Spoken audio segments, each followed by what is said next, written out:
Alright, welcome to Sunday Live Talk Show everyone, and today is the 3rd of July 2022, the first Sunday of the month of July. Pray and hope that all of you are doing great and doing fine, and today we'll be discussing with Pastor Joy Manworu. He is a teaching pastor in Bethany, a church in Bekasi, as well. He is also a theological lecturer, and he is also a youth pastor in the same church. So really honored to have Pastor Joyman with us, and we're going to talk today about our topic, bitter or better. And I'm sure it's going to be a great blessing for us to discuss about this topic, and so excited. But before that, as usual, we're going to enter into this presence. We're going to pray and worship the Lord, and then we're going to start into the talk show.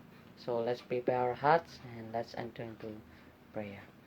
Dear Jesus, we give you thanks, Lord, for this day that you have prepared for us, Lord. We know if we are there at this very moment, Lord, if we are still healthy, still strong, still alive, it's not because of us, because not of our power, because not of our might, because not of our anything, Father, not because of our strength, but it's only because of you, Father, and we give you praise for that. Thank you for your goodness, for your mercy, for your grace. There is always abundance in our life, Lord. And now, Lord, we just want to enter into your presence. We want to worship you, and we pray your Holy Spirit be in our hearts, be in our houses. We pray that you anoint also Pastor Joyman and the topic, Lord, that we can learn something new again today.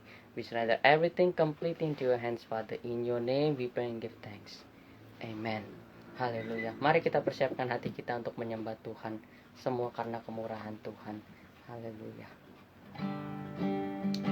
Kita ada sampai hari ini hanya karena kemurahannya, hanya karena kebaikannya di dalam kehidupan setiap kita. Kami terima kasih Tuhan, kami bersyukur padamu.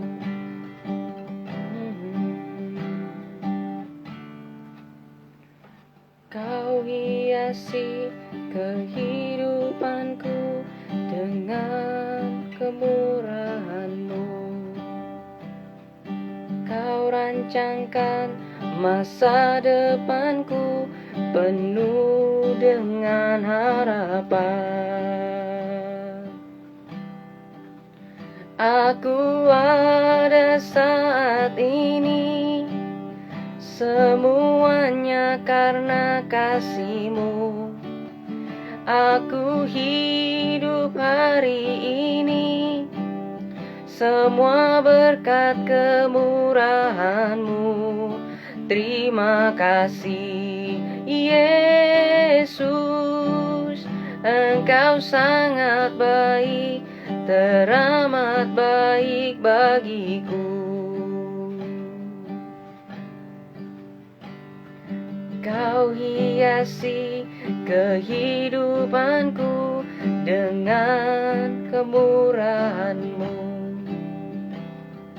Kau rancangkan masa depanku penuh dengan harapan. Mari nyatakan, aku ada saat ini, semuanya karena kasih-Mu. Aku hidup hari ini, semua berkat kemurahan-Mu. Terima kasih Yesus, Engkau sangat baik, teramat baik. Aku ada saat ini, semuanya karena kasih-Mu.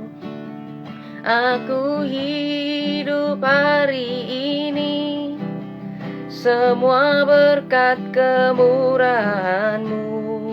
Terima kasih Yesus, Engkau sangat baik, teramat baik bagiku. Aku ada saat ini, semuanya karena kasih-Mu. Aku hidup hari ini, semua berkat kemurahan-Mu. Terima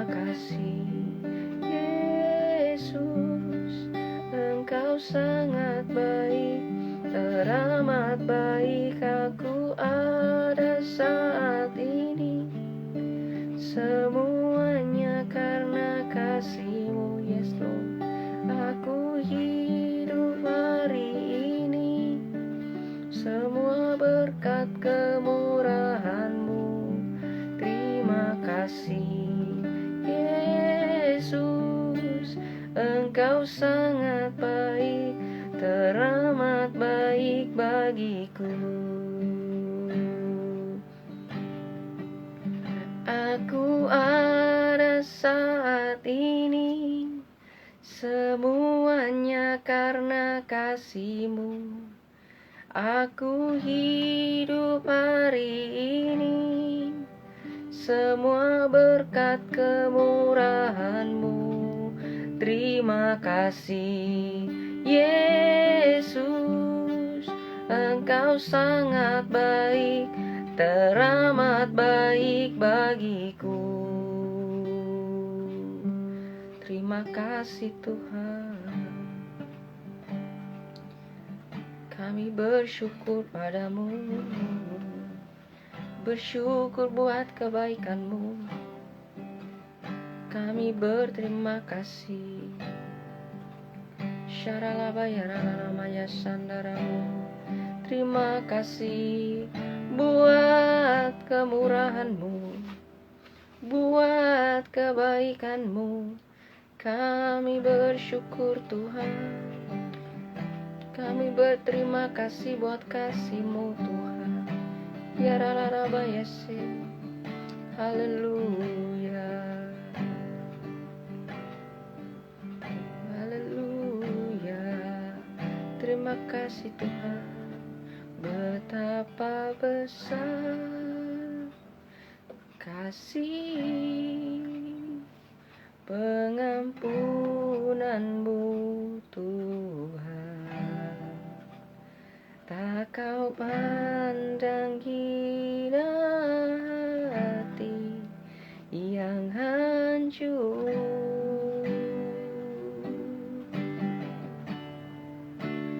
Ku berterima kasih kepadamu ya Tuhan. Pengampunan yang Kau beri, pulihkanku. Betapa besar, betapa besar kasih pengampunan-Mu Tuhan. Tak Kau pandang hina hati yang hancur. Oh, ku berterima kasih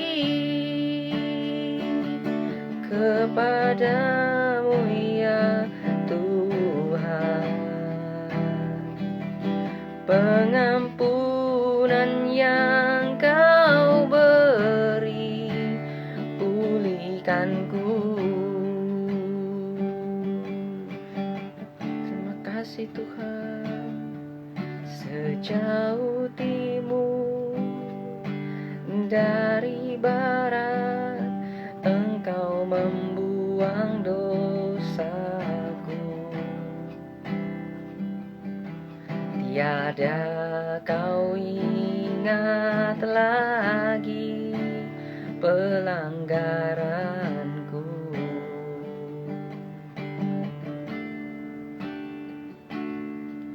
Jauh ke dalam tubir laut, Engkau membuang dosaku.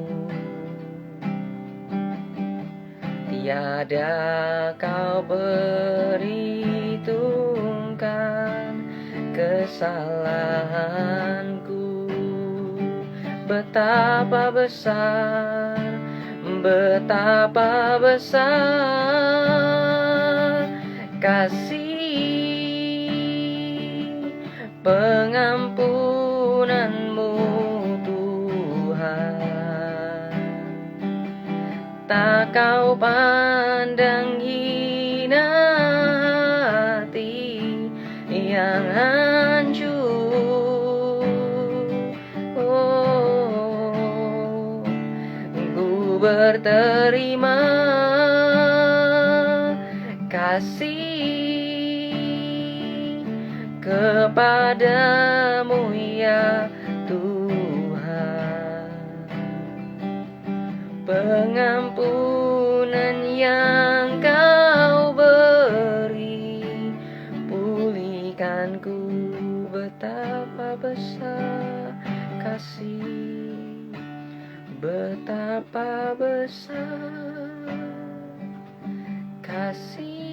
Mari nyatakan dengan hatimu, pengampunanmu Tuhan. Thank you Lord. Tak Kau pandang hina hati yang hancur. Terima kasih, ku berterima kasih kepadamu ya Tuhan, pengampunan yang Kau beri, pulihkanku. Oh, pengampunan yang Kau beri, pulihkanku. Kau memulihkan setiap kami Tuhan. Syaralabaralabayaralabaya sandaralaba. Engkau melawat setiap hati.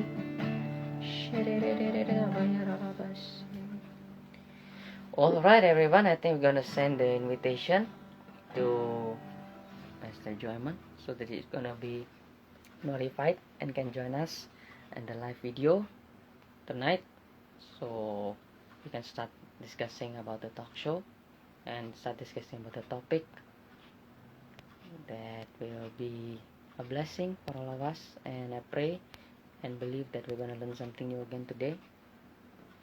So excited also for this month, as we're gonna start from this month. Once in a month we're gonna have a special live for a worship Sunday. So okay, kita tunggu. Shalom Pastor. Oke ya, kita tunggu koneksinya. Halo. Shalom Pastor, selamat malam. Selamat malam, brother. Wow, sebuah kebahagiaan dan kehormatan bisa kedatangan Pastor malam hari ini. So, terima kasih banyak sebelumnya untuk waktunya dan kesediaannya untuk mau berbincang-bincang malam hari ini. Mungkin boleh dibagikan sedikit, Pastor, hari-hari ini sedang sibuk apa nih, Pastor? Ya, kenalin, saya Joyman Waruwu. Saya asli orang Nia, jadi saya lahir di Nia dan sekarang saya sibuk sebagai seorang dosen dan juga sebagai seorang teaching pastor di Gereja Betani. Wow, luar biasa. Pernah nggak terpikir gitu sebelumnya, Pastor, bahwa satu hari akan menjadi seorang dosen teologi ya, Pastor? Seorang dosen teologi dan seorang pelayan Tuhan di gereja? Waktu SMA sih belum kepikiran, tapi karena waktu itu kan cita-citanya bukan jadi pendeta, tapi seiring dengan waktu, karena memang panggilan kepada saya itu agak supernatural, jadi saya dipanggil Tuhan melalui mimpi. Pada waktu itu sebenarnya saya dapat beasiswa dari sebuah universitas besar di Indonesia, tapi pada saat hari besoknya saya berangkat ke kampus itu, malamnya saya dipanggil Tuhan melalui mimpi, dan mimpinya itu sangat-sangat supernatural artinya. Saya akhirnya memutuskan untuk menjadi hamba Tuhan. Oke, jadi sebelum mimpi tersebut tidak ada niatan sama sekali untuk menjadi seorang hamba Tuhan? Sempat kagum lah ya sama pendeta gitu loh. Sempat bilang dalam hati sih, wah kayaknya keren juga gitu kalau jadi pendeta gitu. Cuman bercita-cita jadi seperti mereka belum pada saat itu ya. Oke. Tapi memang Pastor terlahir dari keluarga yang memang sudah kenal Tuhan atau? Oh iya. Kakek saya itu seorang cintua ya. Kalau di Nias itu setara dengan cintua. penatua gitu ya. Oke. Kemudian ayah saya juga pernah jadi pembantu gembala pendeta. Bahkan setelah saya sekolah teologi, ayah saya memutuskan untuk jadi gembala. Tapi sekarang udah Hmm, nggak lagi. oke. Nah, apa yang membuat pastor langsung, oke, katakanlah setiap orang kan bisa menerima mimpi gitu. Apa yang meyakinkan pastor bahwa itu mimpi memang datangnya dari Tuhan dan memang pasti bahwa itu adalah sebuah panggilan dari Tuhan gitu loh. Karena memang saya bukan yang pertama mimpi. Jadi Oke, mimpi yang pertama itu sama nenek gitu. Jadi oke, di dalam mimpi nenek itu ada Yesus tidur di atas ranjang saya tidur, dan di atas ranjang itu saya dengan Yesus menyembuhkan banyak orang gitu. Nah, setelah selesai menyembuhkan banyak orang, Yesus dengan saya pergi ke belakang rumah, kami memetik buah buah coklat ya, buah panah coklat, dan nenek menafsirkan itu ya, kamu dipanggil Tuhan untuk mencari jiwa-jiwa karena di ranjangmu Yesus berbaring dan menyembuhkan orang, mungkin kamu akan dipakai juga untuk hal seperti itu. Lalu saya masih nggak percaya gitu kan. Kemudian mama saya dapat mimpi, mama saya itu hmm, mimpi bahwa tiba-tiba terjadi gempa di Polonia, dan pada waktu terjadi gempa itu kan rumah kami kan di bawah kaki gunung. Tiba-tiba di atas oke, gunung muncul muncul dua malaikat besar di atas gunung itu. Lalu di tengah-tengahnya saya muncul gitu. Di tengah-tengah hmm, dua malaikat itu. Dan anehnya itu dada saya itu terbuka, ada Alkitab di dada saya. Di atas gunung ini ya, didampingi dua malaikat gitu. Kemudian malaikat itu berkata kepada ibu saya, kalian tidak usah khawatir mengenai Joiman, dia sudah bersama dengan kamu. Nah, mama bilang sama saya, kayaknya itu panggilan buat kamu. Tapi saya masih nggak percaya gitu. Nah, hmm, karena terakhir itu mimpi saya, barulah saya bilang ini nggak mungkin kebetulan lagi. Karena sampai 3 kali mimpi itu kan nggak mungkin kebetulan gitu kan. Maksudnya kalau sampai iya, tiga iya, kali kita anggap kebetulan, maksudnya kita naif banget lah kalau artinya pada waktu itu saya mimpi, saya dibawa eh, ke sebuah gunung, lalu di atas gunung itu saya bertemu sosok pribadi putih bersih. Ya. Saya nggak tahu itu malaikat atau Tuhan Yesus sendiri, tapi hmm, di atas gunung itu pertama-tama diperlihatkan di lembah di bawah seluruh jenis iblis. Jadi saya pernah melihat dalam mimpi seluruh jenis iblis. Bagaimana bentuk buruk rupanya, roh-roh yang roh-roh najis itu saya pernah lihat di bawah lembah itu, saya lihat. Lalu kemudian sosok pribadi putih itu dia ginikan tangannya, lalu setelah tangannya begitu suasana surgawi muncul. Jadi saya lihat malaikat-malaikat, malaikat-malaikat. Dan waktu itu saya lihat malaikat-malaikat itu sebenarnya nggak bersayap seperti yang kita lihat di TV gitu ya. Tapi mereka hmm, kayak kita, cuman badan mereka lebih besar gitu. Waktu dalam penglihatan saya itu. Kemudian setelah itu selesai, dia ginikan tangannya lagi. Tiba-tiba lautan manusia muncul di bawah lembah itu. Lalu dia bilang begini sama saya terakhir ya. Dia bilang, 7 hari lagi kamu harus kembali ke atas gunung ini. Udah saya bangun. Dan karena penglihatan terakhir itu lautan manusia, saya langsung ngeh gitu loh bahwa 7 hari lagi saya kembali ke atas gunung, artinya bahwa jiwa-jiwa yang saya lihat di bawah lembah itu 7 hari lagi saya harus bawa sama dia. Itulah saya putuskan, saya memang ini bukan kebetulan, ini benar-benar pengalaman supernatural, dan akhirnya saya hmm, memutuskan jadi hamba Tuhan. Dan terbukti selama saya pelayanan memang Tuhan sertai dengan banyak mujizat itu. oke. Nah, dari saat itu langsung ambil kuliah untuk Alkitab kah atau No, melayani no, no. sebagai gimana? Oh no, saya tahu saya sombong. Jadi saya itu waktu SMA adalah salah satu siswa yang sombong di sekolah. Apalagi waktu SMP. Kenapa? Karena saya sangat pintar secara akademik. Jadi Hmm, kadang-kadang guru itu saya bisa kerjain gitu loh. Saya pernah juara matematika sekabupaten, waktu SMP saya pernah juara matematika sekabupaten ini. Dan saya hmm, sombong sekali. Waktu SMA saya pernah berdebat sama kepala sekolah. Sampai kepala sekolah itu mau memecat saya gitu. Nah karena saya tahu saya sombong, akhirnya saya memutuskan begini, yang saya perlukan bukan sekolah teologi pertama-tama. Yang saya butuhkan adalah saya harus dibentuk. Jadi pada waktu itu, saya memutuskan jadi cleaning service di gereja. Jadi saya Wow. itu, ya, saya cleaning service di gereja selama 2 tahun. Di gereja. Wow. Di gereja saya pelayanan sekarang.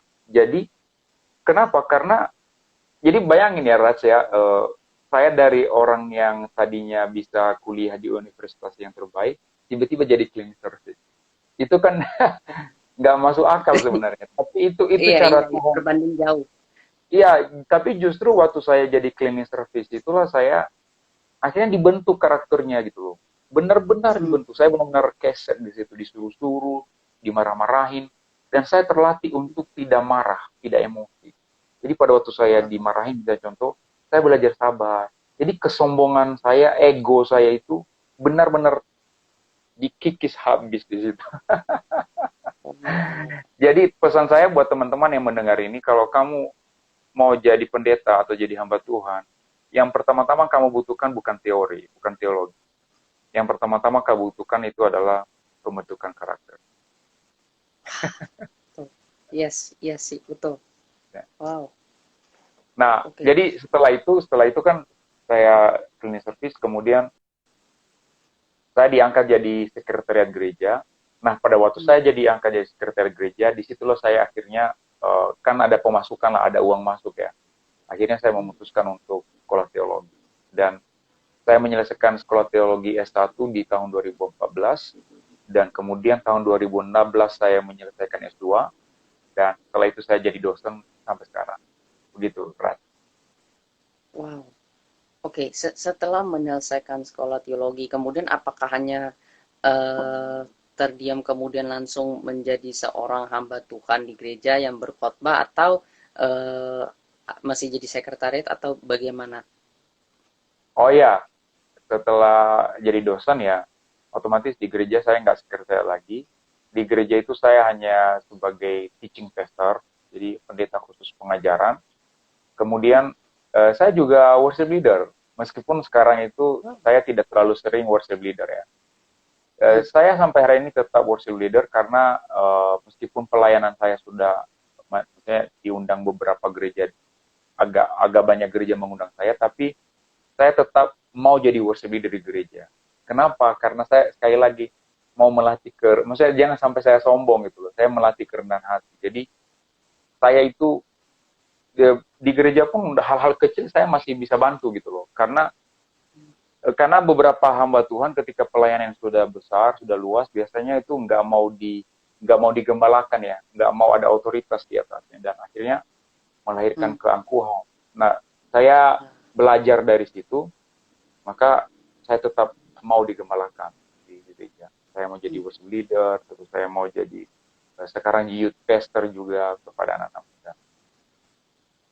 Wow. Nah, ketika menjadi seorang dosen kan udah belajar nih, udah capek-capek belajar lah. Karena jujur aja belajar teologi kan bukan sebuah hal yang mudah sebenarnya. Walaupun hanya sekedar teori, tapi teori pun tidak mudah ditangkap gitu loh. Nah, setelah belajar semua itu, apa yang mendorong sehingga pastor juga mau meluangkan waktu untuk menjadi seorang guru? Tidak, bukannya udah cukup gitu jadi pengajar aja di gereja. Kenapa mesti nambah harus jadi guru lagi gitu? Jadi dosen maksudnya. Yes, jadi dosen. Oh, ya, karena dosen itu adalah karunia saya sebenarnya. Karena karunia Hmm. terbesar saya itu mengajar. Jadi mengajar, Oke. membuat Hmm. pola-pola sistematis. Saya sangat bagus di situ, dan kalau hanya di gereja itu kan skopnya agak sempit ya. Tapi kalau Hmm. di kampus itu skopnya sangat besar, karena di kampus itu yang kita ajar bukan hanya jemaat, tapi ini calon-calon gembala semua itu, calon-calon Iya betul. pendeta semua itu. Makanya saya Hmm. selalu bilang kan kalau di gereja itu kita melatih domba-domba, tapi kalau di Hmm. kampus itu kita melatih para gembala, kita melatih para Wah. pemimpin. Jadi skopnya menjadi lebih besar, jangkauannya menjadi lebih besar. Itu yang membuat saya menjadi dosen. Dan kemudian yang ketika kita menjadi dosen, jadi teman-teman ini kalau jadi dosen, itu juga melatih kita untuk terus belajar. Karena pada waktu kita mengajar kepada orang itu, kita dituntut untuk menjadi lebih pintar dari mahasiswa. Gitu. Jadi kita dituntut terus belajar, terus belajar, terus belajar. Nah, sehingga kita nggak cepat tua. Iya. Wow, iya sih, betul betul. Nah, kemudian yang mendorong buat jadi youth pastor lagi apa gitu kan udah banyak nih, udah jadi teaching pastor, udah jadi dosen juga. Sekarang pegang youth pastor juga gitu loh. Apa yang mendorong seorang Pastor Joyman ini tertarik gitu untuk menggembalakan anak-anak muda? Nah, ini menarik nih pertanyaannya. Pertanyaan ini menarik. Kenapa saya mau jadi youth pastor? Karena Gen Z sekarang itu, generasi sekarang itu adalah salah satu generasi yang paling mudah berubah perasaannya dan paling apa ya, paling rentan kalau saya bilang. Kenapa? Karena jangkauan anak-anak muda sekarang itu luas banget. Kamu mau cari informasi apa saja, kamu bisa dengan satu klik di internet kamu sudah dapat. Betul, Jadi begini, betul. jadi kalau mereka hanya dapat informasi dari luar sana, kemudian kita yang mengetahui kebenaran firman Tuhan tidak mengimbangi itu, maka bahaya buat mereka. Jadi itulah sebabnya kenapa saya tergerak untuk menjadi seorang youth pastor ya. Karena memang saya juga melihat kebetulan tesis saya dulu waktu itu adalah mengenai generasi milenial dan pengaruh postmodernisme. Dan Ah, oke. kalau Ras tahu di Taman Eden itu kan hoax yang pertama itu kan dimulai pada waktu iblis bilang Iya, iya uh, betul. ya iblis bilang Eh, sama Hawa, bukankah Tuhan bilang kamu kalau kamu makan buah ini kamu akan mati. Terus Hawa bilang iya ya. betul. Terus iblis Mm-mm. bikin hoax, dia bilang, oh enggak, kamu enggak akan mati, kamu malah menjadi seperti Allah nanti. Itu kan hoax Yes, ya. Jadi betul. hoax itu artinya apa? Membuat dosa gitu loh, membuat Hawa makan buah itu dan melahirkan dosa. Jadi teman-teman di zaman sekarang banyak hoax yang beredar gitu loh. Dari berbagai website, dari YouTube, dari TikTok, dari Instagram, Facebook dan segala macam. Hoax itu banyak sekali dan saya khawatir anak-anak muda kemudian hanya lihat hoax itu tapi nggak dapat kebenarannya. Nah itulah sebabnya saya bergerak untuk menjangkau anak-anak muda. Termasuk itulah sebabnya Instagram saya juga saya desain untuk relevan untuk anak muda. Jadi Ah, kalau Ras lihat Instagram saya kan mm-mm. kata-kata saya itu sederhana tapi sebenarnya maknanya dalam. Saya sengaja Benar. buat begitu supaya anak-anak muda itu bisa nangkap gitu loh. Saya tidak mau terlalu teologis ya. Karena saya udah dosen kemudian saya bikin bahasanya sulit dimengerti gitu kan. Gak ada Instagram gunanya. saya itu ya Instagram itu sengaja saya desain seperti itu. Memang Instagram itu khusus untuk anak muda. Gitu, khusus Hmm. untuk anak muda. Kalau platform media sosial saya yang lain kayak YouTube, kayak Facebook itu memang lebih ke pengajaran, pengajaran Hmm. doktrinal. Tapi khusus Instagram saya desain untuk menjangkau anak muda. Dan ternyata it works. Sampai Wow. hari ini, sampai hari ini follower saya ada 16.000 lebih. Gitu. Artinya apa? Yes. Yang saya cita-citakan untuk menjangkau mereka itu pelan-pelan Tuhan wujudkan. Kurang lebih begitu. Apa tantangan terbesar bagi seorang Pastor Joyman menghadapi generasi muda ini yang kalau dibilang secara perasaan iya gampang berubah-berubah dan kemudian secara informasi karena memang banyak juga kalau kita mau soal informasi juga di sosial media banyak informasi yang memang disengaja dipleset-plesetkan oleh orang-orang yang tidak bertanggung jawab dan tidak mengerti Alkitab lalu mereka comot-comot mereka pleset-plesetkan dan jadi viral dan seringkali anak-anak muda banyak yang terjebak gitu loh dengan hal-hal seperti ini juga. Nah, apa yang menjadi tantangan terbesar gitu loh di generasi muda dalam pengembangan pastor? Tantangan terbesarnya adalah kadang-kadang kita nggak ngerti dunia mereka. Jadi Ah, kita, betul. kita nggak ngerti dunia mereka itu seperti apa. Karena kadang-kadang Hmm, mereka udah jauh lebih pintar dari kita dalam hal teknologi, dalam hal hmm, media, dalam hal editing dan segala macam. Mereka udah jauh melampaui kita dan jadi kalau kita misalnya merasa lebih pintar dari mereka, ya mereka menertawakan kita gitu. Wah, kamu nggak tahu apa-apa gitu kan. Jadi kadang-kadang ini tantangan buat kita gitu loh. Bagaimana memahami dunianya anak-anak muda itu, terutama Gen Z ini. Dan tantangan berikutnya adalah selain kadang-kadang tidak mengerti dunia mereka, karena saking pintarnya mereka pintar berdebat. Maksudnya mereka pintar iya, menjawab ya. Dan itu betul.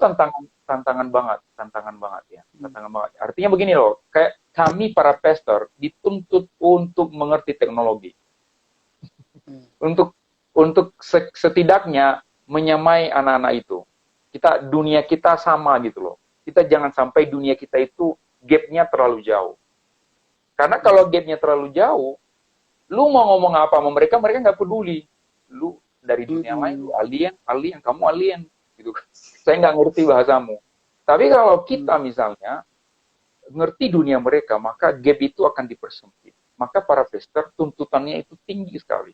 Kamu harus mengerti teologi, kamu harus mengerti teknologi, kamu harus mengerti psikologi. Kenapa harus mengerti psikologi? Kamu harus belajar kepribadian. Karena kalau semakin kamu menguasai tipe-tipe kepribadian orang, maka kamu lebih bisa mendekati berbagai macam orang yang berbeda-beda karakter. Jadi itu teologi, teknologi, psikologi. Wow. Jadi tugas pastor zaman sekarang itu luar biasa. Gitu, Ran. Wow. Sering jadi beban nggak sih pastor harus menguasai sebanyak itu, kemudian dengan tuntutan pelayanan sempat jadi beban nggak sih? Beban sih enggak ya, tapi lebih ke passion gitu ya. Maksudnya, gue harus bisa, saya harus bisa menguasai itu, saya harus bisa menguasai itu, saya harus bisa seperti itu. Jadi karena kalau kita jadikan beban, kita kan jadi ogah-ogahan gitu loh mengejar. Tapi kalau kita jadikan passion, hasrat, maka seberat apapun tantangannya, akhirnya, misalnya saya udah mulai belajar coding, karena saya mau belajar coding nih. Ya, saya mau belajar coding karena saya tidak perlu ahli di bidang coding, tapi minimal saya ngerti gitu loh. Saya tahu dunia coding itu kayak apa. Bukan untuk menjadi ahli ya, tapi untuk mengerti minimal kulitnya. Sehingga pada waktu saya ngomong sama anak-anak muda yang hidupnya di dunianya itu, saya bisa nyambung sedikit aja. Nah, dari situ saya bisa masukkan firman Tuhan. Jadi triknya begitu. Jadi kalau ada pastor-pastor yang dengerin ini, kalau itu trik saya gitu, itu trik saya. Sehingga ya ada jembatan antara kita dengan anak-anak muda ini, dengan Gen Z ini. Ada jembatan kita dengan mereka. Berarti dengan tidak kata lain, berarti kita harus selalu mau belajar dan beradaptasi gitu ya dengan perubahan-perubahan yang terjadi di antara umat yang kita pimpin. Absolutely. Wow, oke. Nah, tadi kan Pastor sempat bahas soal perasaan juga, sempat bahas, dan ini mungkin sebuah pertanyaan ya Pastor untuk membahas topik kita juga malam hari ini. Nah, di dalam sebuah perasaan itu kan seringkali baik anak muda maupun orang dewasa kan merasakan berbagai macam rasa. Nah, yang menurut Pastor sendiri gitu, sebagai seorang manusia, ketika kita merasakan pahit di dalam perasaan kita gitu loh, apakah itu sebuah hal yang normal atau tidak normal sebetulnya? Rasa pahit itu, kalau hanya 1 menit, itu nggak apa-apa. Tapi kalau rasa pahit itu mengendap berlama-lama di sana, itu yang bahaya. Saya kasih contoh ya. Misalnya, saya pegang Alkitab ini, saya pegang selama 1 menit. Kira-kira tangan saya pegal nggak? Enggak ya? Enggak. Hanya cuma 1 menit. Tapi coba misalnya Alkitab ini saya pegang selama 1 jam. Tangan saya mulai pegal nggak? Pasti. Mulai. Pasti. Pertanyaan saya, apakah berat nih Alkitab ini makin bertambah? Enggak. Tidak. Beratnya nggak bertambah. Apa yang membuat tangan saya pegal? Waktu. Time. Saya menahannya selama 1 jam. Kelamaan. So, lihat ya. Khawatir, cemas, takut, pahit. Kalau cuma singgah 1 menit, it is fine. It is okay. Karena kamu manusia. Kamu bisa merasakan hal-hal seperti itu, dan itu wajar. Masalahnya adalah ketika kamu menahan itu berlama-lama di sana. Itulah sebabnya Alkitab berkata begini, kalau kamu marah, jangan sampai matahari terbenam. Jadi, kalau kamu lagi marah ini, jangan tunggu sampai matahari terbenam, kamu udah buru-buru membereskan hatimu. Karena kalau rasa pahit itu kamu lama-lamakan di sana, itu yang membuat hatimu pegal. Dan itu yang menghancurkan hidup. So, you must get better. Kamu harus menjadi lebih baik. Dalam hal apa? Dalam mengelola hatimu. Jaga hatimu. Khawatir itu boleh masuk sekejap, tapi kemudian kamu lawan dengan firman Tuhan. Kamu berkata, no, no, no, no, no. Saya mungkin khawatir sekarang, tapi saya punya Tuhan. Saya mungkin disakiti sekarang, saya merasa pahit sekarang, tetapi aku punya Roh Kudus. Dia mampu membuat hatiku menjadi manis kembali. Dia mampu membuat hatiku menjadi indah kembali. Kalau kamu disakiti, oke, 1 menit kamu sakit, tapi kamu bilang begini, kalau Yesus sudah mengampuniku, maka aku bisa mengampuni sesamaku. Kalau aku tidak mengampuni sesamaku, maka jangan-jangan aku belum diampuni gitu. Jadi begini teman-teman, if you not get better with time, you will get bitter. Saya ulang ya, if you not get better, you will get bitter. Kalau kamu tidak menjadi lebih baik dalam mengelola hatimu, maka kamu akan menjadi kebal. Jadi ini about time. Ini tentang waktu. Bagaimana kamu sejenak pahit, tapi kamu lawan itu dengan firman Tuhan. Dan ingat, firman Tuhan tidak pernah kalah. Roh Kudus tidak pernah kalah. Kamu pasti menang. Itu pesan saya buat kamu. Nah, terkadang kan ada orang yang menyadari bahwa mereka memang punya kepahitan gitu. Tapi ada juga yang tidak menyadari bahwa mereka sebenarnya mempunyai kepahitan di dalam hati mereka terhadap orang-orang tertentu gitu loh. Nah, ini bagaimana caranya untuk yang mungkin tidak menyadari bahwa mereka mempunyai kepahitan dalam kepada orang-orang tertentu. Nah, itu ciri-ciri orang yang punya kepahitan tuh mungkin biasa seperti apa sih gitu supaya bisa mengetahuinya gitu. Ciri-ciri kamu kepahitan sama seseorang, kamu pikirin orang itu terus-menerus. Kamu pikirin dia terus-menerus itu loh. Ya, mau sebelum tidur kamu mikirin dia gitu. Terus kamu pikirin, saya harus balas orang, saya harus balas. Enak aja. Emang siapa dia gitu lah. Jadi kalau kamu udah mulai kepikiran orang tertentu dalam waktu yang terus continue tiap hari, itu kamu udah kepahitan sama orang. Meskipun kamu bilang di mulutmu, enggak kok, saya enggak dendam kok. Tapi ini nih, pikiran dan hati kamu sebenarnya bicara lain. Nah, gitu deh. Jadi, kalau kamu sebelum tidur, kamu ingat kejahatan orang, terus mau bekerja, gak bisa fokus karena ingat kejahatan orang, kamu sedang kepahitan. Kamu harus bereskan hatimu. Karena kalau kamu tidak membereskan itu, hatimu akan pegel. Dan kalau hatimu pegel, kamu tidak bisa merasakan damai sejahtera. Dan saya bilang begini, hatimu itu bukan tempat sampah. Hatimu itu tempat Roh Kudus. Jadi kalau ada yang pahit-pahit di sana, segera buang. Caranya bagaimana, Pastor? Untuk melepas kepahitan. Cara terbaik sebenarnya adalah, kalau ada orang tertentu yang kamu kayaknya nggak suka sama dia, kamu kepahitan sama dia, temui dia. Itu cara terbaiknya. Temui dia. Dan katakan sama dia, aku sempat kepahitan sama kamu. Tapi sekarang, aku sudah mengampuni kamu. Itulah sebabnya Yesus bilang begini kan, kalau kamu mau kasih persembahan, tapi kamu ingat ada saudaramu yang kamu sakit hati atau menyakiti hatimu, letakkan dulu persembahan itu dan pergi berdamai dengan dia. Setelah kamu berdamai dengan dia, baru kamu kembali kepada Allah untuk mempersembahkan. Jadi cara terbaik untuk melepaskan kepahitan dari hati kita adalah temui orang yang membuat kita kepahitan dan katakan, aku sudah mengampuni. Karena Yesus sudah mengampuniku, maka aku pun mengampuni. Itu cara terbaik. Wow. Nah, ketika seseorang misalnya menyimpan kepahitan katakanlah di dalam kehidupannya, kemudian mereka berkata bahwa ya nggak masalah gitu loh. Lagi pula saya kalau ketemu dia udah saya cuekin aja, saya nggak akan anggap dan lain sebagainya. Dan mereka berpikir bahwa mereka sebenarnya baik. Memang sebenarnya kalau orang yang punya kepahitan itu di dalam hatinya, Pastor, menurut Pastor sendiri ya, apakah mereka bisa dikategorikan hati mereka benar-benar baik atau tetap ada sampah, walaupun mereka berkata ya kan gue udah gak mikirin dia, gue udah gak peduli, udah diamin aja yang udah ya sudah gitu loh. Jadi ya coba dilupakan tanpa perlu dibereskan sama sekali. Nah kalau yang seperti itu apakah hatinya berarti sudah bersih dan sudah baik atau itu hanya sebuah pengalihan? Ya. Distraction. Distraction from the real problem. Hanya pengalihan dari masalah sesungguhnya. Jadi mendiamkan orang itu tidak alkitabiah.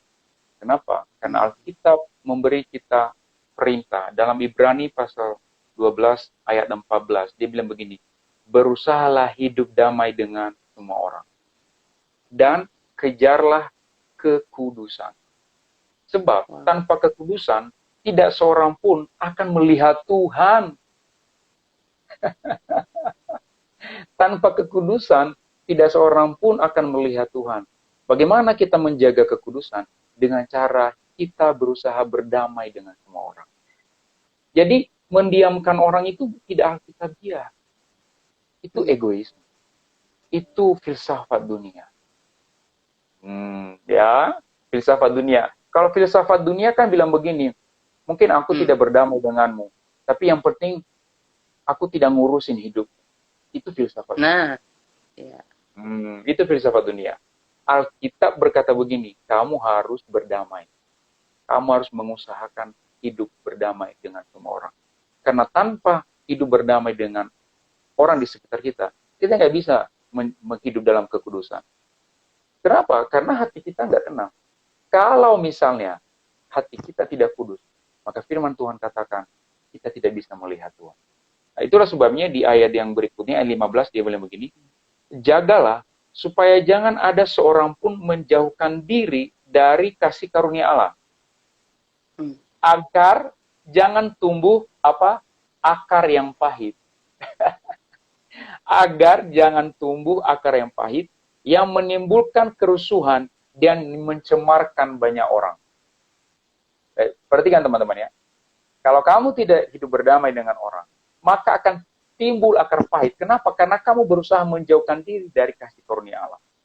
Dan kalau hatimu sudah pahit, firman Tuhan katakan begini, kamu akan menimbulkan kerusuhan. Kenapa kamu menimbulkan kerusuhan? Karena orang yang kepahitan itu, dia akan meracuni orang di sekitarnya. Misalnya nih, saya nggak suka sama si A. Karena saya punya kecenderungan nggak suka sama si A, maka setiap kali saya ngomong tentang si A pada orang lain, pasti kejelekannya yang saya ngomong. Benar kan? Berarti orang yang punya akar pahit itu bikin rusuh. Bikin rusuh dan mencemarkan orang-orang di sekitarnya. Jadi bahaya banget. Ya, bahaya banget. Maka jangan menjauhkan diri dari kasih karunia Allah. Apa sih kasih karunia Allah buat teman-teman semua? Kasih karunia Allah buat teman-teman semua adalah salib Yesus. Ingat, kamu itu layak masuk neraka. Karena setiap dosa yang kamu lakukan, itu layak untuk menghukum kamu dibuang ke neraka. Tapi oleh kasih karunia Tuhan, dia mengirim anaknya yang tunggal, Yesus Kristus. Maka setiap kali kamu punya kepahitan, pandang salib. Tuhan, aku sudah diampuni di atas salib itu. Maka aku tidak punya alasan untuk tidak mengampuni orang lain. Karena aku pun sudah diampuni. Jadi itu teman-teman. Kalau kamu mulai melupakan salib, udah deh, kamu gampang tersinggung. Dikit-dikit tersinggung. Ya. Kalau kamu mulai melupakan salib. Tapi kalau kamu ingat salib terus-menerus, kamu tidak mudah tersinggung. Kamu tidak mudah kepahitan. Kenapa? Karena kamu ingat bahwa kamu orang yang diampuni. Dan kamu juga harus mengampuni orang lain. Gitu. Wow. Ini kalau kita tinjau sedikit, Pastor, dari sisi psikologis, ya, karena gini, aku pernah mendengar beberapa orang yang berkata bahwa mereka mengerti psikologi dan lain sebagainya gitu ya. Ya tentunya dengan pemahaman mereka sendiri. Nah, mereka berkata gini, ketika misalnya orang membuat saya kesal, lalu kemudian saya memakai spirit of discernment ya, roh kearifan dan lain sebagainya. Nah, mereka ada yang mengatasnamakan roh kearifan, lalu kemudian mereka berkata ketika orang membuat mereka kesal, membuat mereka annoying, membuat mereka marah, ya daripada lebih parah mereka melanjutkan dengan membuat tindakan untuk meng-cut off hubungan dengan orang tersebut. Jadi mungkin kalau di komunikasi katakanlah mungkin di blog atau di apa, dan mereka berkata itu demi kebaikan mental kita sendiri, demi keamanan dan kedamaian kita. Nah, secara alkitabiah dan secara kerohanian, apakah ini menjadi satu hal yang diaminkan juga secara rohani, secara Alkitab, atau justru hal seperti ini bertentangan? Apakah begitu caranya spirit of discernment ini berfungsi gitu, Pastor, di dalam kepahitan atau hal seperti ini? Tergantung konteksnya. Kalau konteksnya memang orang itu sudah agresif sama kamu, tidak apa-apa kamu cut off. Maksudnya dia udah agresif sama kamu gitu loh. Tiap hari diserang pakai kata-kata kasar gitu kan ya. Kita Hmm. diserang terus. Ya, kalau kita diserang pakai pisau, masa kita diam aja? Hmm. Kita harus tepis dong. Kita harus Hmm. ambil alat perisai dong untuk supaya kita nggak terbunuh dong.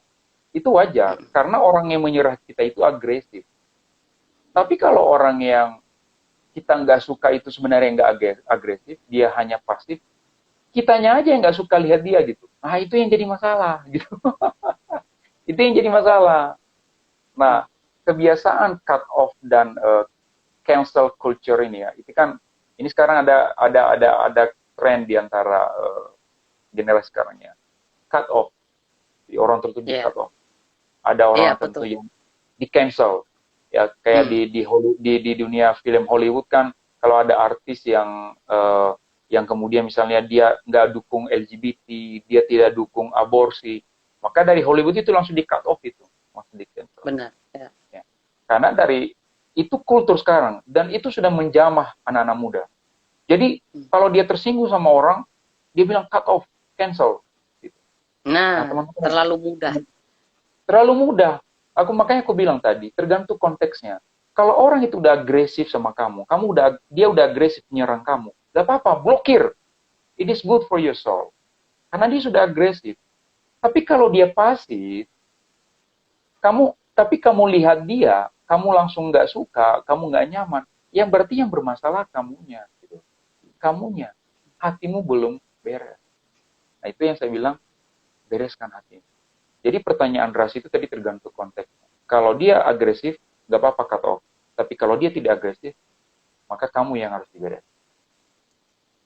Agresif juga sebenarnya kalau kita mau bicara soal agresif kan ada tahapannya juga pasti Pastor kan ada tahapan agresif di mana untuk hal yang positif mungkin katakanlah yang dilakukan dalam kurun waktu yang enggak setiap hari tapi beberapa minggu sekali atau beberapa hari sekali untuk konteks kebaikan. Nah, tapi kalau dalam konteks kebaikan apakah cut off ini juga masih berfungsi hanya karena dia agresif untuk konteks yang kebaikan mungkin seperti ibadah dan lain sebagainya gitu atau ini hanya benar-benar murni agresif yang untuk serang orang saja.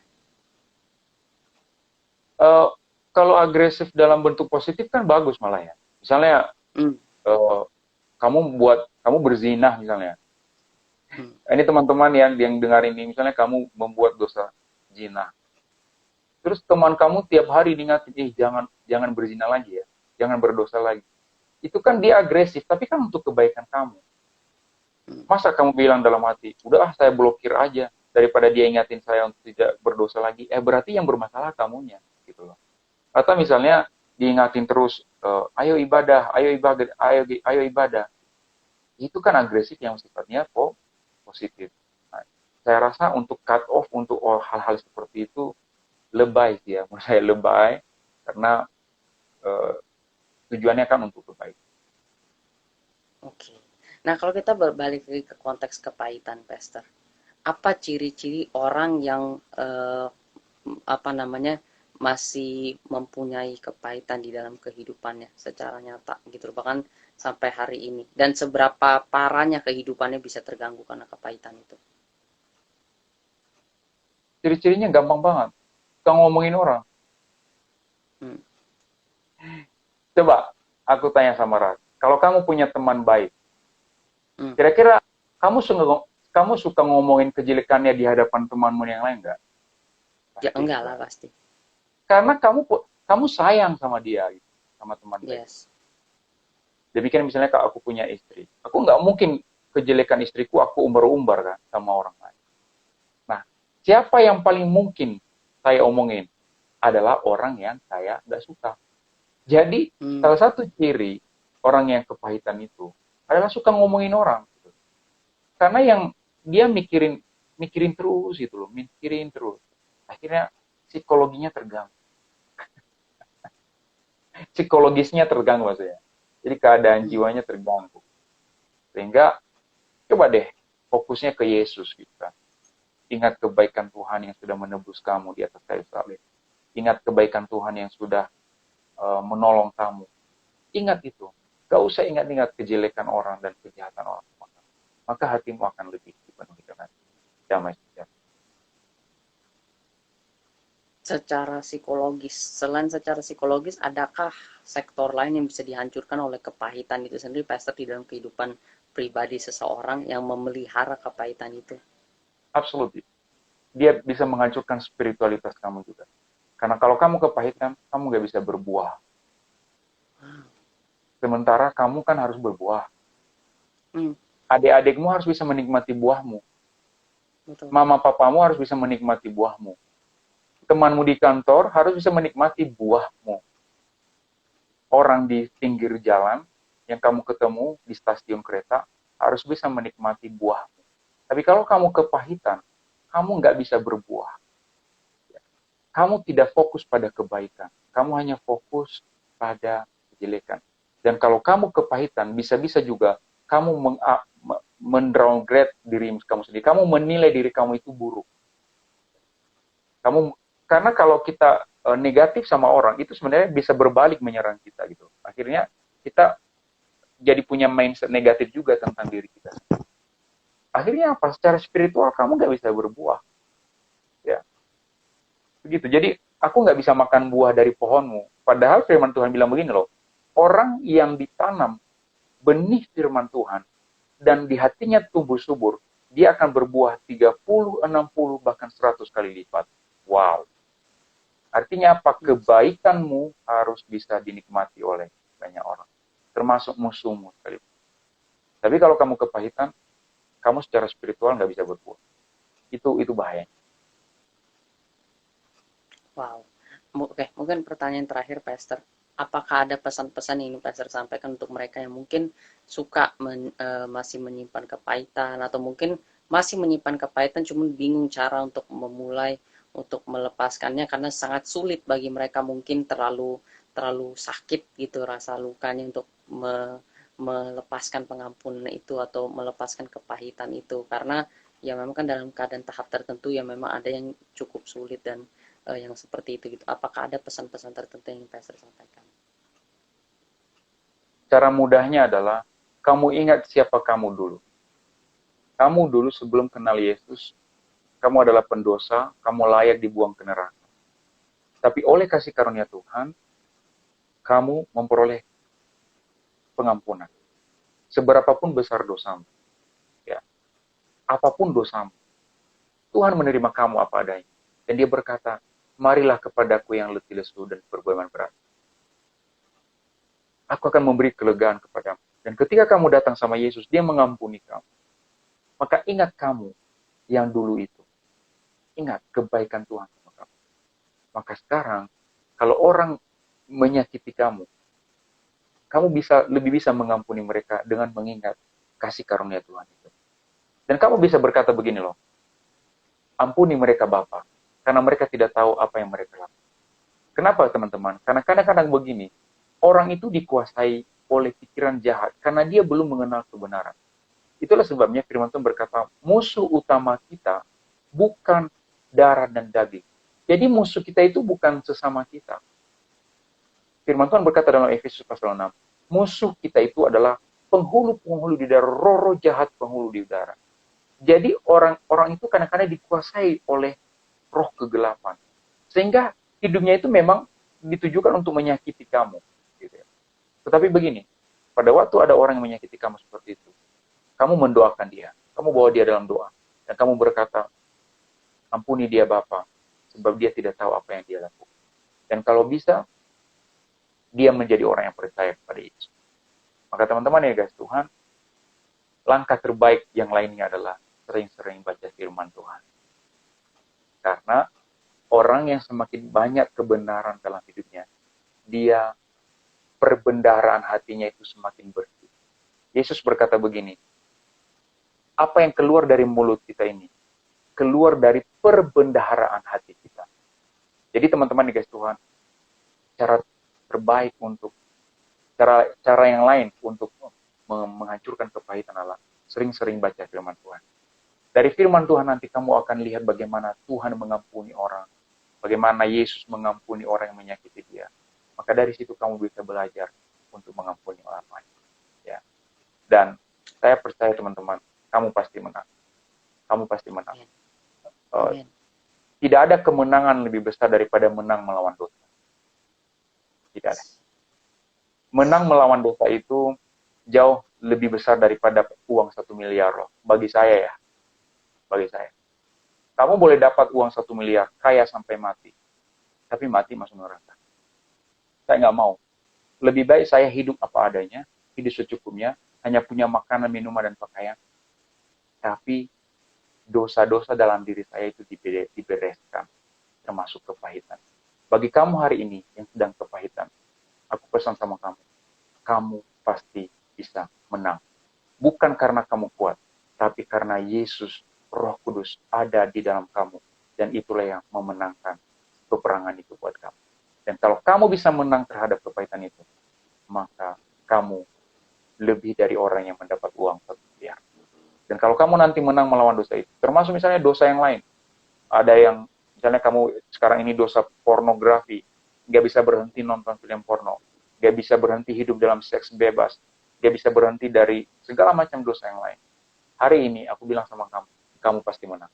Dan nanti kalau kamu sudah menang melawan dosa itu, melayani Tuhan lebih sungguh, layani Tuhan lebih sungguh, bangun komunitas yang lebih baik, sehingga hidupmu jauh-jauh dari kepahitan yang tadi.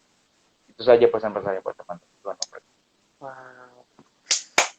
Wow, sekali lagi terima kasih banyak Pastor Joyman untuk semua sharing, semua artiannya. Sangat sebuah kehormatan bisa kedatangan Pastor malam hari ini dan berdiskusi, berbincang-bincang. Mungkin sebelum kita tutup dalam doa malam hari ini, aku hanya mau menyampaikan sedikit aja rangkuman dari seluruh pembicaraan kita. Yang pertama, teman-teman ingat jaga hatimu, karena seperti yang Amsal 4 ayat 23 katakan, jagalah hatimu dengan segala kewaspadaan, karena dari situ terpancar kehidupan. Betul sekali, dan Tuhan Yesus pun sempat mengkonfirmasi hal tersebut ya, bahwa yang menajiskan seseorang bukan yang ada di luar, tapi apa yang timbul dari dalam hatinya kemudian keluar. Jadi hati itu begitu penting, dan seperti jendela, kalau kita nggak jaga baik-baik, ini yang sering disisipi iblis dan menjadi sebuah tempat di mana dia menggoncang-gancing kehidupanmu. Diawali semua tuh dari hati kita. Makanya jaga baik-baik hatimu. Dan yang kedua, jangan punyai kepahitan kepada siapapun. Walaupun sulit, bacalah firman dan ingat bagaimana engkau telah diterima, engkau yang berdosa dimurnikan, diterima oleh kasih karunia Dia. Engkau juga harus mau mengasihi dan mengampuni orang yang bersalah, dan mengampuni segala macam kepahitan dan melepaskannya dari dalam hatimu. Dan yang ketiga, mari jagalah hatimu, jagalah pikiranmu dengan terus membaca firman Tuhan, karena dari situ ada bukti-bukti nyata di mana kita dapat melihat tentang kepahitan, pengampunan, dan semuanya yang lebih dalam lagi. Dan biarlah Roh Kudus yang memimpin kehidupanmu melalui pembacaanmu di dalam pembacaan firman Tuhan ini. So teman-teman, mari kita semua bersatu dalam doa, dan kita akan memberkati Pastor Joyman juga dalam doa. Mari kita berdoa. Bapak, kami bersyukur Tuhan untuk live malam hari ini Tuhan. Kami berdoa Tuhan bagi setiap pribadi yang akan menyaksikannya nanti atau yang sedang menyaksikannya Tuhan. Setiap pribadi yang mungkin sedang mengalami kepahitan dalam hatinya Bapak, Engkau yang tahu pribadi lepas pribadi. Kami berdoa Tuhan, kiranya roh pengampunan, kasih pengampunan boleh mengalir dalam hati mereka Bapak. Kiranya kasih Kristus boleh mengalir dalam hati mereka Bapak, untuk mereka dapat melepaskan pengampunan, dapat melepaskan segala macam kepahitan itu Bapak. Biarlah pikiran mereka, biarlah dalam hati mereka Tuhan, mereka terus mengingat Tuhan identitas mereka yang adalah umat berdosa Tuhan. Tetapi karena Engkau yang menyelamatkan mereka, maka mereka diselamatkan Bapa. Biarlah mereka terus mengingat akan identitas mereka Bapa, sehingga mereka juga bisa mengampuni orang yang bersalah kepada mereka, dan menyadari Bapa bahwa sesungguhnya tidak ada yang manusia yang sempurna Bapa, bahkan mereka sendiri pun tidak sempurna.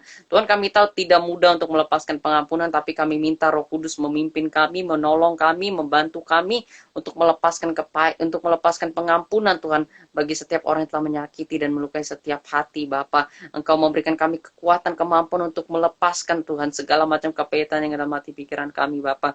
Murnikan Tuhan, biarlah senantiasa hati kami bersih Tuhan, biarlah senantiasa hati kami Tuhan hanya ada Engkau dan firman-Mu yang berdiam di dalamnya Tuhan. Tidak ada sampah apapun Tuhan. Kami tidak mau hidup kami membawa sebuah sampah, kami mau hidup kami bebas daripada segala sampah Tuhan. Biarlah hidup kami, hati kami, pikiran kami betul-betul menjadi tempat kediaman-Mu ya Abah. Tuhan, kami juga berdoa Tuhan Yesus untuk Pastor Joel yang telah menjadi berkat bagi kami malam hari ini. Tuhan, kami berdoa Engkau memakai dia lebih dahsyat lagi Tuhan. Kiranya tanda-tanda heran dan mujizat selalu menyertai pelayanan hamba-Mu kemanapun hamba-Mu melayani Tuhan. Lebih dan lebih dahsyat lagi Bapa. Juga dalam penggembalaan youth-nya Tuhan, dalam pelayanan teaching pastor-nya Tuhan, Kau perlengkapi dengan hikmat-hikmat yang baru, dengan kata-kata yang Kau berikan kepadanya Tuhan untuk disampaikan Tuhan kepada umat-Mu yang akan mendengarkannya Bapa. Kiranya setiap firman yang disampaikannya Tuhan selalu berasal dari Engkau Tuhan dan berasal dari isi hati-Mu ya Abah. Kami berdoa juga untuk pengajarannya Tuhan di dalam sekolah teologi Tuhan. Kau terus perlengkapi Tuhan, Kau terus pimpin Tuhan, dan Kau terus mampukan Tuhan Yesus dengan pengurapan yang datangnya daripada-Mu Bapa. Biarlah semuanya Tuhan yang dia lakukan Tuhan menyenangkan hati-Mu Tuhan. Berkati keluarganya, berkati semua yang dilakukan Bapa, berkati seluruh aspek kehidupannya. Terima kasih Bapa, kami juga memberkati setiap mereka mungkin yang sedang sakit Tuhan, Kau sembuhkan Tuhan, yang berbeban berat Engkau lepaskan Tuhan, yang memerlukan jawaban-Mu juga Tuhan, Engkau yang jawab mereka pada waktu-Mu. Terima kasih Tuhan, berkati Indonesia, biarlah bangsa kami selalu ada di dalam perlindungan-Mu Tuhan, dan di dalam kendali-Mu ya Bapa. Terima kasih Tuhan Yesus, terima kasih Bapa, terima kasih Roh Kudus, kami selesai, tapi Engkau tidak pernah selesai di dalam kehidupan setiap kami. Terus berkarya dan beracara dalam kehidupan setiap kami. Terima kasih Bapa. Di dalam nama Tuhan Yesus Kristus, kita semua yang percaya sama-sama kita katakan, amin. Terima kasih banyak, Pastor. Terima kasih, Pastor. God bless you, Pastor. Sampai ketemu lagi. Tuhan berkati. Terima kasih, teman-teman semua. Aku izin pamit. Stay safe, stay healthy. See you next Sunday jam 7 sore. God bless you all and bye-bye.